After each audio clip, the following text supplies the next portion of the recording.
Diamond Harbour Lok Sabha কেন্দ্রের ISF প্রার্থী মজনুর লস্করের গাড়ি ভাঙচুরের অভিযোগ তৃণমূল কংগ্রেস আশ্রিত গুন্ডা দুষ্কৃতের বিরুদ্ধে। ডায়মন্ড হারবার ব্লক 1-এর বাসুলডাঙ্গা অঞ্চলের আইএসএফ কর্মীদের ওপরে আক্রমণের অভিযোগ এবং তাদের বাড়িতে গিয়েও মহিলাদের ওপরে আক্রমণের অভিযোগ তৃণমূল কংগ্রেসের আশ্রিত গুন্ডা দুষ্কৃতের বিরুদ্ধে। সেই চিত্রই দেখাচ্ছি কি বলছেন আইএসএফ প্রার্থী ডায়মন্ড হারবার লোকসভা কেন্দ্রের মজনুল লস্কর। আমার ঘরে দৌড় নি ভালো করে, আমি গরিব মানুষ খেতে পাই না, তো দৌড় করবো কি করে আর জাল্লা করবো কি করে? যদি আমার ঘর ভিতরে গেছে, আমি মেয়ে ছেলে 4-5 দিন যেটা গেছে না ইজ্জত না, তাহলে আমি কি করবো? আমি কি বেটা ছেলে তাদের সাথে লড়তে পারবো বলো? কেন এরকম নারী নির্যাতন হচ্ছে? আমার একটা কচি বউ আছে, আমি আছি, কেন এরকম হচ্ছে? আমার স্বামী তো কারোর অন্যায় করে না, বা আমার দেওয়ার তো কারোর অন্যায় করে করে বেড়ায় না, কেন এরকম হচ্ছে? এত বড় ছুরি বার করেছে আমার রাস্তা দিয়ে, এখানটা খুঁজে খুঁজে গিয়ে হয় না, আমার রাস্তায় চলে গেছে, আমার বাড়ি একদম ধারে করে, আমি কি করবো? এইবার ব্যাপারটা শুনুন, যেটা হচ্ছে এখানে এই ডায়মন্ড হারবার থানার পুলিশের একাংশ এত সন্ত্রাস চালিয়েছে, আইএসএফ কর্মীদেরকে ঘরে থাকতে দিচ্ছে না, তাদের নামে মিথ্যা কেস দিয়েছে, তিনটে এক একজনের নামে 8টা 10টা 12টা করে কেস দিয়েছে। এই ডায়মন্ড হারবার থানার ওসি পুলিশের একাংশ মিলিয়ে ফলস কেস দিয়েছে এবং সেই আইএসএফ এর কর্মীরা এখন প্রায় ঘর ছাড়া। সেই সুযোগে রাত 1টা থেকে প্রায় 4:30 পর্যন্ত বাসুলডাঙ্গা অঞ্চলের প্রতিটা বুথে মহিলাদেরকে রাত্রে তুলে নিয়ে যেতে চেয়েছিল, কারণ তাদের বাড়িতে পুরুষ নাই। সেই সুযোগে অভিষেক ব্যানার্জি একজন সন্ত্রাসী, তার সন্ত্রাসীরা বাইক চড়ে এসেছিল, এক একটা বাইকে 2-3 করে, তাদের হাতে পিস্তল, তাদের হাতে পুলিশের লাঠি, সেইগুলো নিয়ে বাড়িতে মা বোনদের উপর চড়া হয় এবং মা বোনদেরকে তুলে নিয়ে যেতে চেয়েছিল। তাই তো? আপনাদেরকে তুলে নিয়ে যেতে চাইছিল, ওরকম তুলে নিয়ে যেতে চাইছিল, এই মা বোনদেরকে তুলে নিয়ে যেতে চেয়েছিল। মা বোনরা প্রতিরোধ করেছে, যার ফলে তারা পালিয়ে গিয়েছে। আজকের আমরা এখানে এসেছি, এখানে এসে সমস্ত আমরা প্রতিটা বাড়িতে যাব, যেসব বাড়িতে তারা হামলা চালিয়েছে, যেসব মায়েদের ওপর রাত্রে টেনে নিয়ে যেতে চেয়েছিল, সন্দেশখালি করতে চেয়েছিল, আমরা প্রতিটা বাড়িতে যাব। আমাদের এই দেয়ালে লেখা ছিল, সব মুছে দিয়ে গেছে তৃণমূলের লোকেরা। এটা কার নাম লেখা ছিল? আইএসএফ এর মজনুল লস্করের। রাতের অন্ধকারে ওরকম করে গিয়েছে, আমরা কিছু বুঝতে পারিনি। এই দেখো, এই যে লেখা ছিল, কি হয়েছিল ঘটনাটা? রাত্রে কি করতে এসেছিল ওরা? রাত্রে কি করতেছিল তাও তো আমরা কিছু, আমরা ঘুমিয়ে আছি।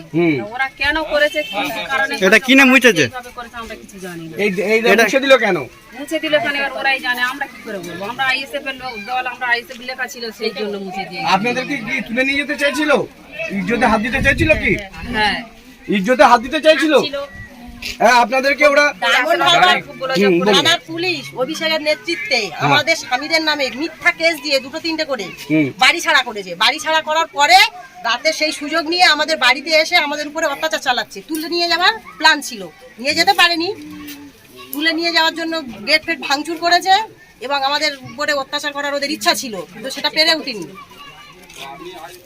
পারেনি কেন? পারেনি, আপনারা প্রতিরোধ করেছিলেন? প্রতিরোধ করেছিলাম, উঠে পড়েছি মা বোনেরা একটু বেরিয়ে করতে, চাচাবেচি করে ওরা পালিয়ে গেছে। হ্যাঁ, অ্যাকচুয়ালি আপনাদেরকে নিয়ে যেতে কি বাজে কাজ করার ওই উদ্দেশ্যে, তাই তো? বাড়িতে ছেলেরা নেই, আমরা বলছি তো বাড়িতে ছেলেরা নেই, কেন এরকম করতে আসছে? এই বেরো, এই দরজা খোল বলে লাঠি চার্জ করছে, অনেক রাস্তা দিচ্ছে, ঘর মারছে, বাঁধে দিচ্ছে, ভাষা দিচ্ছে, এত খিস্তি দিচ্ছে। মুখে বলাও যাবে না, বলা যাচ্ছে কালকে মুছবি, আজকে সব দেয়ালগুলো মুছবি, বাজে ভাষা দিয়ে বলছে, কালকে দেয়ালগুলো সব মুছে ফেলবি। আবার আসছি কালকে, আবার কালকে আসবে 30টা বাইক হবে, 3 জন করে, 2 জন নয়, প্রত্যেকটা বাইক 3 জন করে, আর মাথা ফেটি বেঁধে পুরো বাসুলডাঙ্গা পঞ্চায়েতে। ওদের হাতে কি কি ছিল? ওদের হাতে কি পিস্তল ছিল, বাইকে বোম ছিল, ব্যাগে বোম ছিল, পুলিশের লাঠি ছিল, পুলিশের লাঠি। পুরো বাসুলডাঙ্গা পঞ্চায়েতে রাতে রাতে ওরা প্রত্যেকটা গ্রামে এরকম করছে, শুধু মরুইবেড়িয়া নাই, কবিরা, গুরুদাসনগর, প্রত্যেকটা গ্রামে গিয়ে করছে, প্রত্যেকটা মা বোনের উপরে হামলা চালাচ্ছে। গুরুদহে কি হয়েছে? গুরুদাসনগরে একজন আইএসএফ প্রার্থী ছিল, কুলপি লোকসভার, হ্যাঁ, সিরাজ গাজী, বিধানসভার প্রার্থী ছিলেন উনি। সিরাজ গাজী। তার বাড়ি ভাঙচুর করেছে, পাঁচিল, এমনকি পাঁচিল ভেঙে বাড়ির ভিতরে ঢুকেছে, ঢুকে দুতলায় সব কাঁচ দেওয়া ছিল, তারাও দরজা খোলেনি। তারপরে রেল লাইনের ইট দিয়ে সব কাঁচগুলো ভেঙে ফেলেছে। অনেকক্ষণ ধরে অনেক চেষ্টা করেছে। অ্যাকচুয়ালি আপনাদের স্বামীরা তো বাইরে রয়েছে, মিথ্যা কেস দিয়েছে বলে। মিথ্যা কেসে তাহলে ওই অভিষেকের এই যে এখানকার উপপ্রধানের নাম কি? সুজা সাপুই। ও কি রাত্রে ছিল?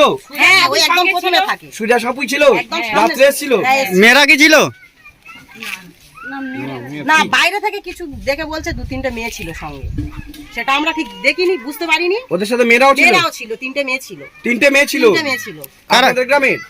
না, মেয়েগুলো চিনতে পারিনি, ছেলে কিছু চিনতে পেরেছি আমাদের গ্রামে ছিল। আপনাদের কি মনে হয় যে ডায়মন্ড থানার সিভিক পুলিশের মেয়েরা এরা?